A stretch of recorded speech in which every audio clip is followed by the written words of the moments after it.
To my mind, Alex, that debate yesterday was the most important debate we've had since the last election, and it sets the course for government.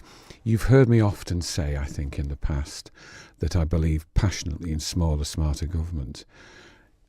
In a way, if you look at how people feel about government, they think it's too big, and they think it, in many respects, is clumsy.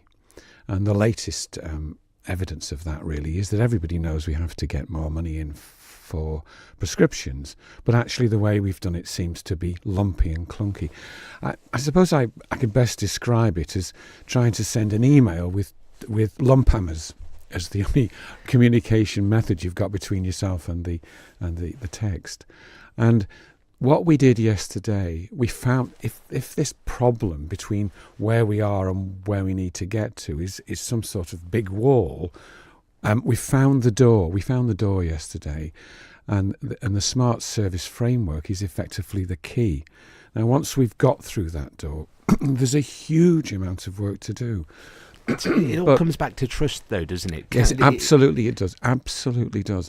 And one of the things there is that people are concerned about misuse of data. Well, running concurrently with our move towards the smart service framework is, as I'm sure you've heard, the requirement to introduce GDPR, which is an international requirement to run and control your data in a very, very strict and disciplined way. And woe betide anybody, once GDPR comes in, who mishandles it, including everybody who works inside government. But what we will end up with, this is the framework, this is the key to allow government to work better for the citizen, and also ultimately to start slimming down. And if we can achieve those two things, and we have the controls, the GDPR controls, then I absolutely believe that trust in government will grow. Well, the law is tightening. Yeah, you mentioned GDPR there, but the law can't cover human error. It can't cover,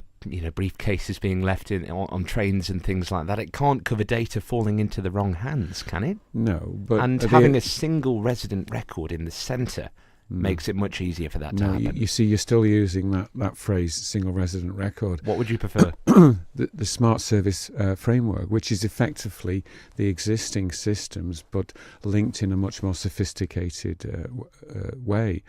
But you talk about briefcases being left on trains, and yesterday there were examples where there has been misuse of data, but the comment I made at the time was, well, that's happening now. People make mistakes. The system we're moving towards will be stricter than what we've got now, and will be much less inclined to suffer error.